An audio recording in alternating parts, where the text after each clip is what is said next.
Are you serious? Are you serious? What? 3 stories I want to touch on right now. Number one, we just got breaking news that former President Jimmy Carter is going to make a private trip and visit to North Korea's Kim Jong-un. Now, I want to thank Larry of West Virginia for getting this information to me, and this is quite extraordinary. Let me get some coffee, okay?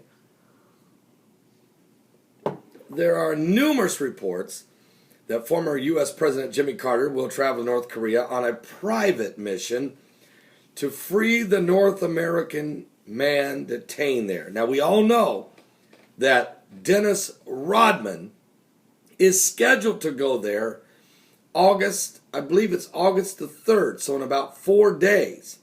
Looks like Jimmy Carter might be going to go just ahead of Dennis Rodman. Speaking to reporters Monday, the White House spokesman Josh Earnest said Mr. Carter is making the North Korea trip in his personal capacity. But later the White House issued another statement saying it was not confirming that Jimmy Carter was making the trip. So, all right, is he going or not, guys? I think what it was, the White House knows that he's going, probably are sending him, but then don't want to look like they are. Okay, so the Carter spokeswoman said that the former president was in Colombia's capital of Bogota yesterday on July the 29th, 2013, as part of a mission to announce success in the fight against river blindness disease. She also said that Carter has no immediate plans to travel to North Korea. So is he going or not? Well, I believe he is. Now, earlier Monday, the South Korean news agency said that Carter will visit North Korea soon to urge that the North Korean leaders release Kenneth Bae. Now, we know Kenneth Bae is a Christian from Seattle, Washington, who's been held there and was actually sent to 15 years of hard labor because he was convicted of being a spy, of which he says he's just a businessman who does tour trips and nothing to do with spying on anybody. He's been doing this for years. Well, Dennis Rodman had already reported 60 days ago that he had contacted Kim Jong-un of North Korea and has been scheduled to go and to try to negotiate a settlement to get Kenneth Bae out of North Korea. And that was supposed to happen in less than a week. So maybe Jimmy Carter's going to slip in there and get him out of there just ahead of Dennis Rodman. Which, if that happens, thank God, just get the man out of North Korea. But then Dennis Rodman don't have to worry about negotiating, playing the heavy. He can just go in there and play a few rounds of basketball and hang out with Kim Jong-un. I mean, I don't know. Maybe Jimmy Carter's going to cancel. Maybe Kim Jong-un's going to say, no, I don't want Carter. Bring Dennis. Who knows? But let's just pray that this man gets out of North Korea, Kenneth Bae. All right, that's very important. Also, we've had a giant sinkhole in China that has just completely swallowed a cement truck. What? Larry of West Virginia sent this to me. A cement truck proved to be too much for the street section in China as a 7-meter deep sinkhole, deep, swallows a cement truck in China this morning on this July the 30th, 2013. Here's a picture of it. What? Are you serious? I mean, look at that hole. How does those holes, they just open up out of nowhere? Swallow a guy in his house in Florida. We never did find him. Swallowed 3 cars in Southside Chicago. Swallow a little boy in Indiana down 11 feet. We did get him pulled out of and it not only did it swallow him 11 feet into the ground, but then the sand of the dunes just covered him all up. So he was under the earth for 3 hours, but he came out alive. And let me just report to you, doing better every day.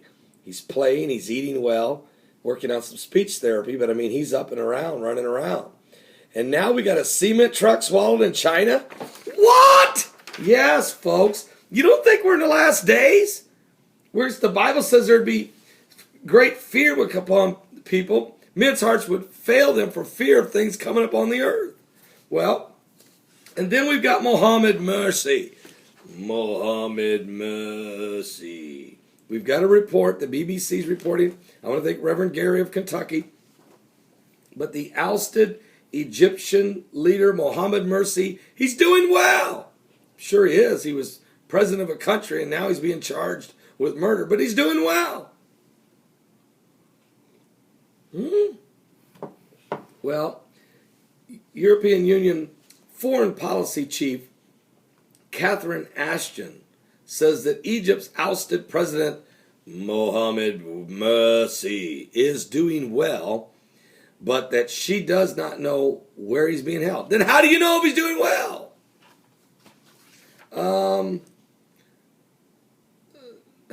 After a 2-hour in-depth discussion with Mr. Mursi on Monday, July 29, 2013, she had on the phone, but declined to give details of what he had told her, insisting, I'm not going to put words in his mouth. So, look, 72 people were killed over the weekend as they were protesting against the army that are continuing to detain Mohammed Mursi. He's been charged with kidnapping, murder, and other charges during his 1 year as president of Egypt.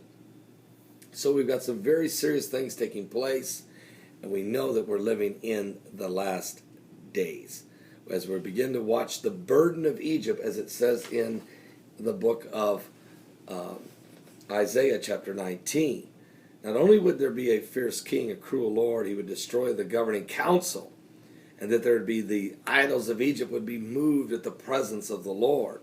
But there also talks about a severe drought, and the rivers drying up, and even the rivers being turned far away. And we know that the Ethiopians are building a new dam called the Renaissance Dam, which are going to literally reroute the Nile River. All of these things, this perverse spirit that's in the midst of the land in Egypt, all these things are coming to pass, which is in, of course, Isaiah 19. As if you read the chapter, it's amazing. But in the end, Egypt does get healed.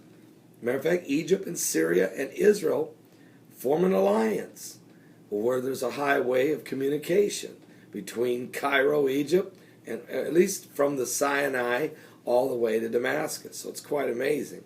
But we're still living in the time right now when it's still the burden of Egypt, and the economic collapse that's coming up on that nation, folks, will be catastrophic as there's such fighting and turmoil between the supporters of the Muslim Brotherhood and the secular Egyptians who are just trying to go back to the days of Jose Mubarak. And I'm probably saying we should have never got rid of him. I'm Pastor Paul Begley. These are just some of the events going on around the world. Give your life to Jesus Christ, because we're truly living in the last days. And as these sinkholes continue to open up around the world, as drones continue to fly over your homes, as the NSA knows everything about you, what are you going to say with the NSA? You have earthquakes in diverse places. There's been a massive mudslide, a landslide in China this morning that was unbelievable. There's just all kinds of things happening. And terrorism, explosions, wars, rumors of wars, train derailments, plane crashes, buses are overturning. The earth is reeling and rocking like a drunken man. Volcanoes are starting to spew ash high into the air. And there's just a lot of things taking place. Hurricanes, earthquakes, of course, will continue. Give your life to Jesus Christ. We're living in the apocalyptic time.